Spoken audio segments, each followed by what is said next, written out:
Love this podcast? Support it and sponsor today. Simply head to ozcastnetwork.com for details. Bank of the West is offering the 1% for the Planet checking account. It gives back to the planet at no cost to you, and there's no monthly service charge with any deposit per statement. Only from Bank of the West. Learn more at bankofthewest.com/1%. Additional conditions apply. Member FDIC. The Bachelorette and Friends. From first love to happy ever after. What's that? From dating to dick pics. Oh my. Oh no! The Bachelorette and Friends.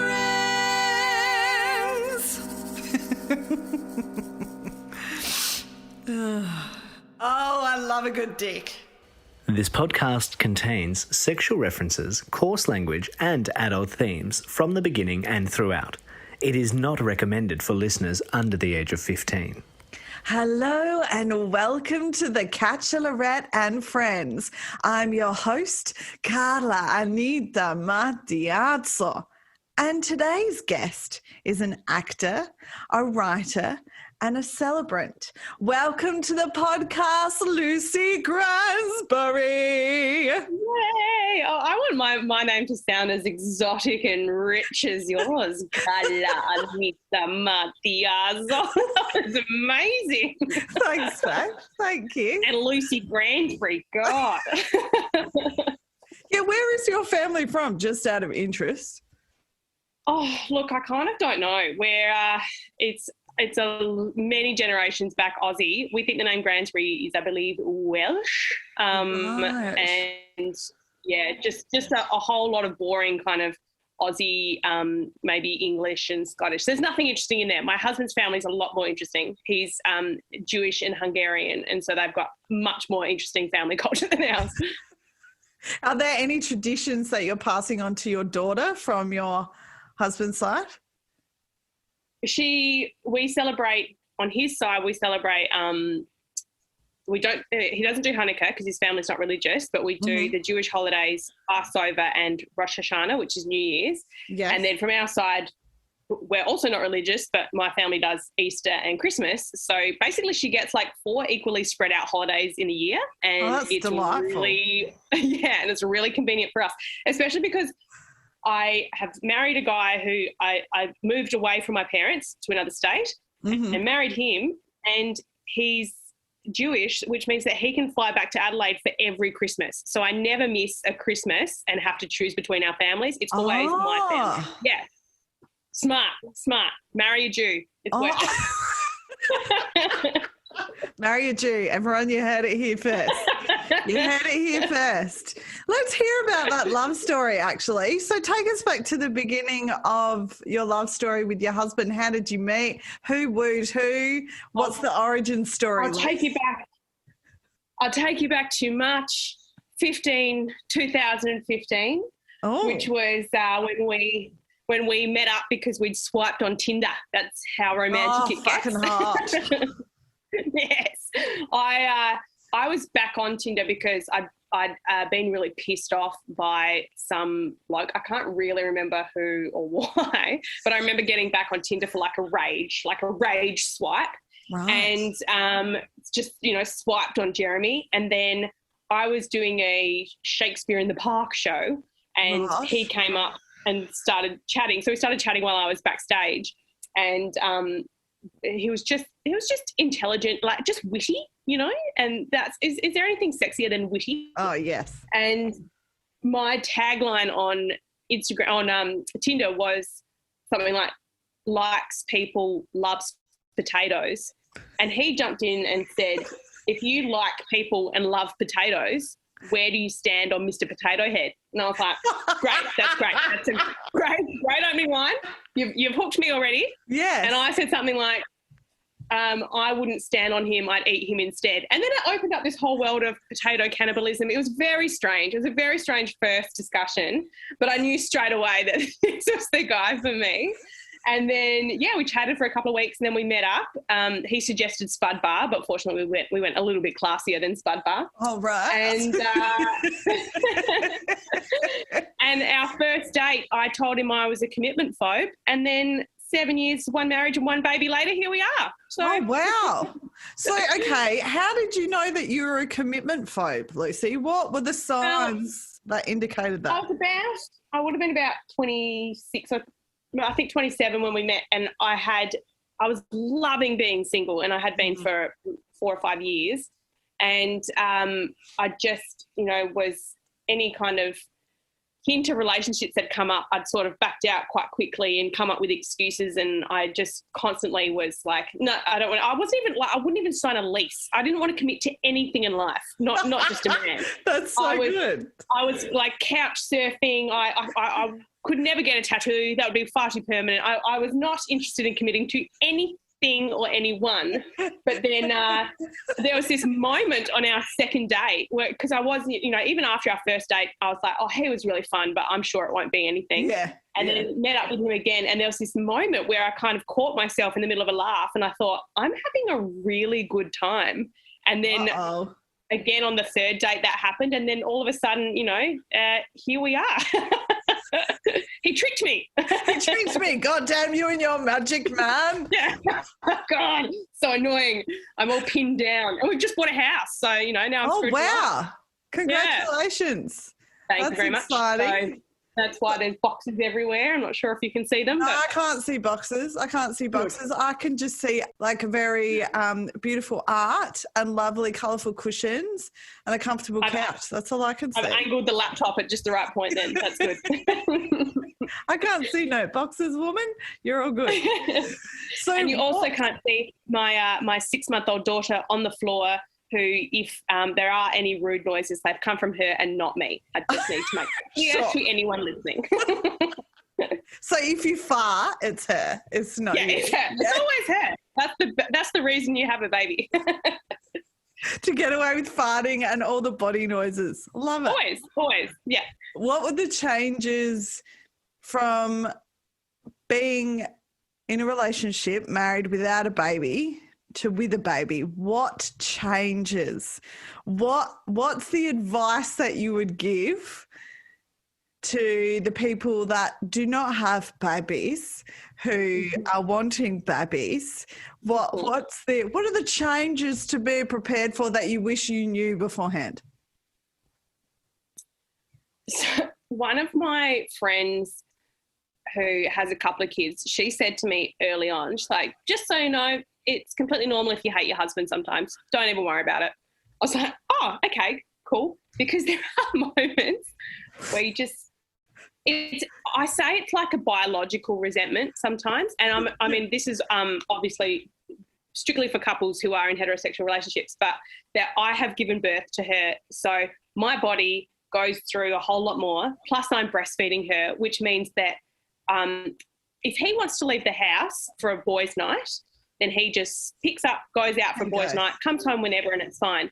But if I want to go out for a girls' night, I have to pump beforehand, pump while I'm out in the toilets, make sure that I can still get up during the night to feed her when I get home, be okay to be breastfeeding her the next day. So I say to him, look, it's not personal, but there is kind of a biological resentment going on, that I get really jealous of how less committed to this your body is than mine. Yeah, that's a good way to say it. Yeah. That the body's committed to it. Yeah. That's a really good way to articulate it, Lucy. It is. And even there's like a physiological thing when she cries, that my body, like, I get really hot and I get pins and needles and all this stuff, that it's so much more intense physically than I thought it would be. But it's not so much for him. Not to say that he is a brilliant parent and, he is obviously deeply connected to her. But yeah, that's sometimes I just lay that on him and say, look, it's it's not you, it's me, literally, and and I'm jealous of that fact. But other than that, it's just, you wouldn't want to go into this lightly, having a baby with someone that it's you're up at all hours of the night and it's tense But it's also the most incredible love that we've ever felt, both like for her and for each other. Like, it's just amazing. It's just the best. So if you want kids, my God. It's a roller coaster, is what you say? Is that what you're saying? It is a great roller coaster. Absolute roller coaster of emotion, of laughter, and of poo. There's just poo everywhere all the time. literally within 10 minutes of bringing her home, he was wiping shit off the walls. Oh, great. Yeah, That's yeah. We fun. took a nappy off and she just shot it across the room and he had to wipe that up. It was incredible. Welcome home. She was just Welcome. marking her territory. That's what She was really doing. was, and she really did. So Oh, that is hilarious. Okay, let's go back a little bit. After the first few dates, how did you know that you were girlfriend, boyfriend? Did you have the conversation? What happened there? that's a funny thing, actually. I said something to him when he was over because he was very, probably because I told him I was a commitment phobe on the first date, he was very guarded. And even though we were seeing each other nonstop and, you know, like we were in each other's pocket, we hadn't said anything about boyfriend and girlfriend. So I said something like, so are we locking this down? And he was like, yes. And didn't know what I was asking. And then he went home to his best friend and messaged and was like, she said, are we locking this down? What does that mean? He was like, I don't know. That's weird. But what I was trying to get was for him to, you know, ask if I could be his girlfriend and trying to get him to formalize it without me having to do all the legwork. Yeah. But anyway, You're trying to play eventually cool, man. You're trying to I know, play come cool. on. Yeah. eventually we were out and he used the word girlfriend and I was like, oh, what? Am I your girlfriend? And then I just made fun of him. And yeah, and then like we went on a little trip to Byron Bay because he was he had a big break between, he's a lawyer and he was going between firms, and so he had a couple of weeks off, so we went away and we came home, and the whole time I was waiting for him to tell me that he loved me, the whole trip, and I could tell it was on the tip of his tongue the whole time, but I was like, I'm not gonna push it, I'm not gonna ask him, I'm gonna let him do it in his own time, but oh my God, hurry up. And then he didn't do it on the whole trip, and we got home and it was that night that we were lying in bed, and it was like, I was like looking at him like, go on, and we were saying like, I love fish and chips and saying other things, and then finally he was like, I love you. I was like, thank you. Oh, it was exhausting, but we got there. So what was it that he did that made you step outside of your commitment phobe box? I don't even know, Carla. God, I'm still trying to figure out what happened. I interrupt you. Yeah. I think it just felt so easy. Like there was I remember I'd read some, I don't know, quote or meme or something about meeting the right person isn't about weak knees and butterflies and all those things. Mm-hmm. It's a feeling like you've just come home after a long day. And that's what he always felt like, that it was just, you know, he was my warmest pajamas. He was just comfortable, and everything was just always so, so easy. And I think that was the key for me. And I, that's not to say that's for every couple, because certainly, you know, I'm a marriage celebrant and I do marry many couples who've had their share of drama, and that's that led them to be in a point where they wanted to get married. But for he and I, it was just from the moment we met, it was just always easy for us. That's lovely. That sense of feeling like your person is home. That's really beautiful. I love that so very much. That's gorgeous, Lucy.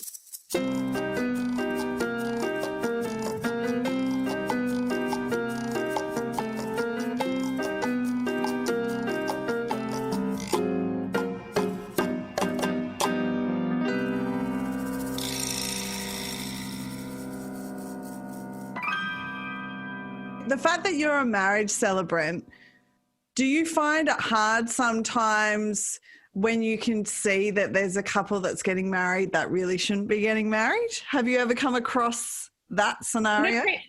People do ask me that a lot, and I kind of, that it really hasn't happened that I've met a couple and thought you shouldn't be getting married. And I don't know if that's because they're presenting their best selves to me, or if because, you know, I do have couples who have since split up since getting married. And I only know that, you know, through Instagram and things like that. But there was no sense of that it wasn't right on the day as far as I was concerned. Sorry, I'm not sure if you can hear her chiming in. She's agreeing. I'm doing a podcast. She's agreeing.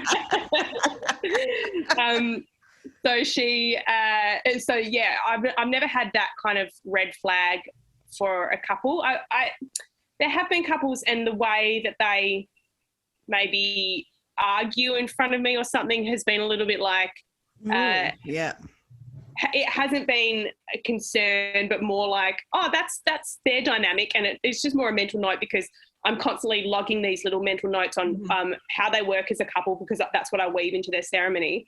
So that's something of them as a couple that I think is, I love that they argue in front of people because they're just so honest or something, rather than thinking, oh my God, why are they fighting in front of me? So it's never really been, any kind of red flags like that. But that's good. Every couple is so different. So yeah, it's just a matter of kind of working that out. So what is the most unique thing you've come across or a request from a couple when you've done their wedding? Probably this beautiful couple who are really into Harry Potter, as am I. And so we did what's called a hand fasting in the ceremony, which is where they join hands and I tie like a rope or a ribbon around it. And it's an old, I want to say Gaelic ritual, where literally tying the knot came from. That expression is because you are literally tying a knot between their hands. They wanted to do it because it reminded them of the unbreakable vow in Harry Potter, in the final Harry Potter book. So we did it based around that. And so I had to like delicately pick the language that we didn't sound too nerdy, but so that it also was explaining why they were doing it. And it was really fun and it went really well. And the photos of it were great. So that was probably one of my favourite requests, yeah. Oh, that's really sweet. That's lovely. And it's interesting that actually does come from a actual tradition back in time that J.K. Rowling stole for the book. Yeah, exactly. There's a lot of them, like a lot of wedding stuff that we're so used to. Every part of a wedding is a ritual, really, but there's so many different little rituals you can include, like pouring different coloured sands into sand glasses and, releasing doves and warming the rings, which sounds like a sex thing, but it's not. It's passing the rings around to everyone in the audience, and then they can like hold them and wish their wishes into them, and before the bride and groom exchange them, before the couple exchange them. And there's so many rituals that we can include. It just depends on what's right for the couple. Mm-hmm. So the warming of the rings, you'd have to really trust the people that you've invited, because do you know what I'm saying? Like, definitely, yeah. You don't want them to suddenly disappear. Yeah. And it's not a ritual that I now encourage given COVID because I have done one relatively recently, and before the ceremony I made a little announcement saying there is something that we'll be passing around during the ceremony, so I'm going to come around with hand sanitizer so you all feel a bit more comfortable. So I had to go around and yeah. everyone, so that when the moment came, everyone was like, oh, Jenny. Yeah, that kind of takes away a little bit of the magic of it, really. Definitely. You know what I mean? Definitely. Yeah. Yeah. So I can see of germs. It's not so sexy. So if you had were you a celebrant when you got married? Yes, I was. So I became a celebrant in about 4 years ago and got married 2 years ago. Mm-hmm. And I did find it a little bit weird that when I was a celebrant before I was married, and it certainly wasn't weird, but I was worried that other couples would think it was strange, that, it's like I was doing something that I had never experienced or something like that. I don't know. It felt a little bit odd. Hang on, I'm just going to... You're all good. Bring her to the party. Hello, gorgeous. Oh, my gosh, she's so cute. She's looking at the light, isn't she? Yeah. Yeah. Hello. Hey. Oh, look at those cheeks. You just want to eat them. So much cheek. So much cheek. So I was a celebrant when I got married, and so I had a friend of mine do the ceremony, who I had also kind of helped her finish her celebrancy diploma, and it meant that I was I tried very hard not to micromanage my own Yeah, ceremony. I was wondering how that would go. Because that would be hard. When she did the monitum, which is the legal paragraph that we have to say, which is, I'm duly authorised by law to solemnise marriages according to law for you joining marriage by presence witnesses, that bit. I was mouthing along with her, which was a good laugh, because she absolutely knew that I would do that. And but we also, because within our wedding party, we had our siblings, as well as some friends who I had married, I'd done their weddings. Mm-hmm. We had each of them kind of do parts of our ceremony. So we had maybe like 8 or 10 people involved in our wedding ceremony, just so it was a bit different from what I do for friends. Right. Including 2 of my friends who read our original Tinder conversation, and they kind of did it as like a performance of the whole potato head thing. And they like even made these huge like headpieces of our faces, and they wore costumes, and then, acted out our Tinder conversation. So it was hilarious. A good bowl. That is hilarious. That's what you want. You want something unique. That's brilliant. That's awesome. Theatrical. That's what we demanded. Yeah, good. As you should. As you should. So was there anything that, from your experience of being a celebrant, and then when you got married, was it easy to choose what you definitely wanted and what you definitely didn't want within a ceremony? Yeah, it really was. And it was, I had such trust in my friend Em, who was the one who did our ceremony for us. Emily, she was wonderful. So I also was very happy for her to kind of take point and just pull together what she thought was right. So I knew what I wanted and what I didn't want. Basically what I wanted was to keep it simple, because that's what suited us. And we also, disclaimer, had a massive wedding. We had like nearly 300 people. It was insane. What? Which was partly, I know. I don't recommend it. It's too many. It's too many it's people. A lot. It was partly I'm a wog, and that's a lot. Exactly. It's partly because we've both got huge families, right. and also our parents invited a lot of friends, and it just got to the point where it was like, all right, well, we've hit 200 people now, so we might as well invite that group of 20 people, and then that group, and then it was just insane. I think on the day there was 270, and it was like we had glamping, and it was at like this old school camping grounds in Victoria. Mm-hmm. So there was like a homestead, and we had a huge marquee and food trucks, and it was like a 2-day festival. It was the best time of my life. Yeah. That's awesome. Really How does one put something that huge together, Lucy, without losing your mind? Oh, I definitely lost my mind. And I've said to friends since then, like, don't do it all yourself. Like, it's so stressful. Like on the morning of the wedding, there was a toilet that was clogged in like one of the rented toilets, and I like snapped on some gloves and was about to march out there until one of my beautiful cousins was like, Luce, babe, it's your wedding day. Let me go and unclog the toilet. And I was like, thank you. It was just so much like, there were so many balls up in the air. Oh, like, wow. This place that we were at, we had to hire like a generator and water tanks for the toilets and all this stuff. So it was huge. But I wouldn't change a thing for how we did it, because just loved every second of it. But if you're at the beginning of planning, then, just assess how much time you have and how much value you put on your time. Yeah, fair. That's totally fair. So would you recommend getting a wedding planner to either... I mean, if you can afford it and you don't have the time to do it yourself, then yes. Because I'm an actor and a celebrant, my schedule is pretty flexible. Mm-hmm. And so I knew I had the time to do all that pain in the ass emailing and calling and pulling it all together. But the funny thing is, though, and this is what a lot of brides say to me, a lot of, any wedding couples say to me in the lead up to the wedding, that you do all this planning and you don't know what it's going to look like until you're there on the day. Because even though you're making all these micro decisions, there's no way you can kind of see the whole picture until you're there. And in that moment, it's a complete blur anyway. So it's such an odd experience. But I think the best thing about COVID has really been that because so many weddings were cancelled and postponed again and again, that a lot of couples have really realised what the most important thing about a wedding is, and that's that they're getting married in front of their loved ones, and the rest of it is just lovely icing on the cake. Yeah. Exactly. Mm-hmm.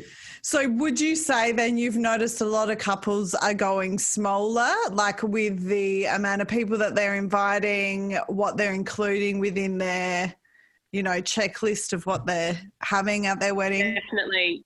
Yeah, definitely. It's such I really feel for these couples. It's such a hard time to be planning a wedding because they basically have an A list of people who they want there, and then a B list if restrictions allow, and then a C list if there's no restrictions at all. And, and they've got backup plan after backup plan after backup plan. They're so flexible, but definitely they're prioritising that, okay, this is the date we want to get married. And if we can't have the huge wedding that we wanted, then we're just going to go ahead and have 10 people there and, put it online so that other people can see, and we'll have a big party down the track or something like that. So there's been plenty of couples I've worked with who we went from when we started planning, a 200-person wedding to on the day there was only a handful of people there, but it still was so beautiful and so them and everything that they never knew that they wanted. So it's amazing kind of what came out of the woodwork. Do you think more people will elope because of? Definitely, yeah. Elopements have become really popular, which are like small kind of, 5 to 10 people weddings. And a lot of people are starting to do those wherever they can. And some of my friends have eloped since then, and I think just the hassle of planning weddings, because even I know that I saw online that there was plenty of people getting married that started like their original plans because they were so messed with that even like they'd have a bride's dress or a suit or something that they then started associating with those negative plans, and so they were taking against this dress that they'd been wanting to wear for 2 years. All of a sudden they hated that dress because it just meant all these broken plans. And so so many brides were selling their dresses in these particular bride groups, were selling their dresses trying to, because they wanted to buy something else because they no longer liked what they had planned years ago. So it's been a very, very interesting time, but it's all picking back up now. Well, it was until when now Melbourne's back in lockdown again, but that's fine. We don't know at the moment. The word is that lockdown's probably going to extend, but there's been no announcements as to when we'll find out if that's true or not. But we all kind of, I think most of us Victorians now are pretty used to rolling with the punches, that we go into a week lockdown and think it's probably going to be longer. So, for example, today is Tuesday? Is it? Yeah, it's Tuesday. Yes, Tuesday. Right. So we're on lockdown started last Thursday. Today's Tuesday. I did have a couple that were getting married this Saturday, and last week when we found out we were going to lockdown, they decided to delay their plans, even though this lockdown should have been finished by the time their wedding came around. They just assumed that it's going to mess their wedding plans up, so they'll just decide to change it now rather than waiting until 2 days before to make the decision. So, that's just, part and parcel with a lot of wedding couples at the moment, that when anything happens, they just go, all right, let's just call it now because we can't. Yeah. That feeling of sitting and waiting for announcements is so stressful that they'd rather just make the decision. And that's the same with the performing arts industry. Fucking hell. Like, I was listening to Em Salation the other day, and Em was talking about how, and I can relate to this so much, but obviously not on the same scale as Em, but she was talking about how it all rides on her, like paying for artists' day fees, like the musicians that tour with her, on all of the ins and outs and the intricacies of what goes into a production. But because our wages, like with touring artists, our wages generally are ticket sales, and the general public don't understand that. Like, they don't get it. It's so stressful. And especially artists who are doing festivals and fringe festivals and stuff, a lot of the time we're putting money up front to book things and to buy our costumes and put together our scripts and things like that. So we've already outlaid the money, and the ticket sales would be recuperating some of that money as well as making a profit. Yeah. So in the end, we just make a loss each time. But we can't not book in to do these festivals, because otherwise then we'd miss the opportunity if it did go ahead. So it is a very stressful time to be a performer, indeed. It is. It's definitely something that, and I've been doing cabaret for the last 10 years. Like, this year has been, like, I'm not saying anything you don't know here, but it's been so hard and cabaret is such a niche art form. It's not, say, as commercial as stand-up comedy. So the venues that were buying shows, like cabaret shows previously, are no longer buying those cabaret shows. They're expecting the artist to foot the bill for the venue hire fee, all that kind of stuff. It's really hard, and it's in some, I mean, Adelaide Fringe in particular was getting to, I would say, an oversaturated point anyway, that there were so many performances and acts that it was really hard for smaller people to get anyone in the door. I'd been lucky for a lot of fringes because I grew up in Adelaide, so it was easier for me to get an audience. Yes. But some of my friends who were coming over from other states, they were getting, 5 or 6 people a night. They were losing money to be on stage. Mm-hmm. And so in a way, the fact that COVID kind of wiped it out and it's now a much smaller festival is a good thing, because it is, making the acts that are there more visible again. That's right. But also it means that the ones that will come out on top are the ones who can afford to be there in the first place. So it's a really difficult time. Carla. It's like with the Melbourne Comedy Festival this year, you can't really say that it was the International Comedy Festival, because it was mainly which was great, which was fucking excellent. I thought that exactly what you were saying, the people that have been hustling and doing great material for years were more visible because there was room for them. You know what I mean? Exactly. I mean, if there's anything we know about the arts community, it's that we can bounce back, and we always do. But the unfair thing is that our jobs, weren't necessarily valued in things like JobKeeper, and yet it was artists who they turn to when they need to raise funds for anything. So that's that's what we've been reading a lot, and it's just, I relate to that so hard. So it's a tough time to be an artist, but when is it not a tough time to be an artist? Yeah. That's the truth of it, isn't it? Yeah, especially if you're creating your own stuff, putting your own stuff out there, and that, Oh, mate. But we need drama in our lives so that we've got something to write about. So that's, do you know what's funny? The last cabaret show I did, which was in 2019, was this whole show based on the fact that life's really boring and nothing ever happens. And then a global pandemic hit. So I do feel maybe a little bit personally responsible for coronavirus. I feel like I wished it upon the universe. So I'm sorry, everyone. My bad. You're bad. Yeah. Totally. Your cabaret show brought that on. Yeah, totally. Yeah. I got all the responsibility. I was wrong. I apologise. My bad. My bad.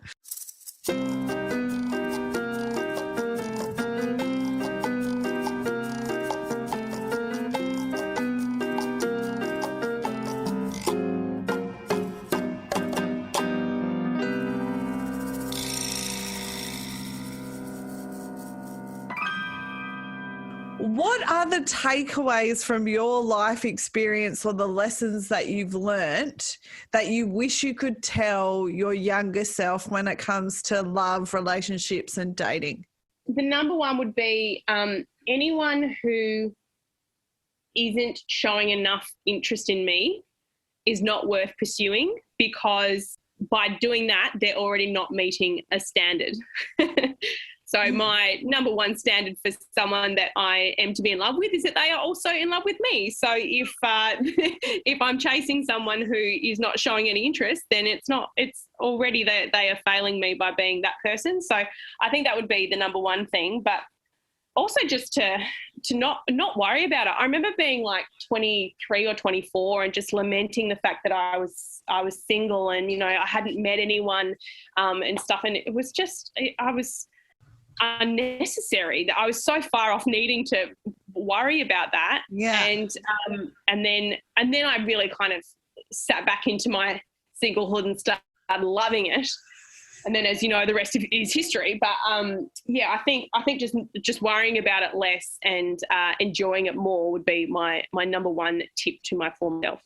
Where do you think that pressure comes from? Is it societal? Is it the fucking patriarchy? Where does it come from? Oh, I mean, what doesn't come from the fucking patriarchy? But I think also it was just coming from myself and from, you know, friends around me who are in couples, and I would think, oh, their lives are perfect because they're in a couple, and that relationship is perfect because I see it on the surface, and just not really understanding kind of the depths of what it is to be with someone. So thinking that if I am with someone, it will fix all of my problems. Yeah. I say that like I am riddled with problems, and that's true. Who isn't? Who isn't? But thinking that it's like this version of my best self is the one that, and the reason why I'm not with someone is because I'm not my best self now. And fuck, yeah. you feel it. Yeah, I do. Do you think also the early age of feeling that pressure is a South Australian thing? Because we seem to get married a lot younger and all that jazz here. Because when I was 23, the majority of my cousins and, you know, friends were all at least engaged. And then they all started having babies about 25. Yeah, I do reckon that would be a factor in there for sure. And also because, like, not everyone knows everyone, but certainly you're always gossiping about who your friends are dating. And when I was at school, I'd be like, oh, Mum, I like this boy and this is his name. And Mum would be like, oh, I think his dad is so-and-so. I dated him when I was in year 8. And, like, it's just so insular so that you're aware of who is single and who isn't. So I think, that might have put on some pressure for sure. Maybe that's why I moved to Melbourne when I was 19. Who knows? Yeah. I wish I stayed there. I moved to Melbourne when I was 22, I think it was, 22, 23. And then I broke my back and then I had to come back to Adelaide. Yeah. Mate, you have lived. You should do a cabaret. Thank you so much for your time today, Lucy. It's been such a delight. Absolute pleasure. As you can probably see and hear, my daughter is just about to spit the dummy. But thank you so much for having us both. It's been an absolute joy. It's been delightful. Thank you, darling. I hope you enjoy the rest of your day. Give big kisses to your beautiful daughter for me. Thanks for having us. Thanks, lovely. And wishing you all the best in love and life. And when you're ready to get married, you just let me know and I'll be there in a flash. Sure thing, babes. The Bachelorette with friends near and far, from heartache to catfish and sex toys. The Bachelorette and friends. See you next time if you dare.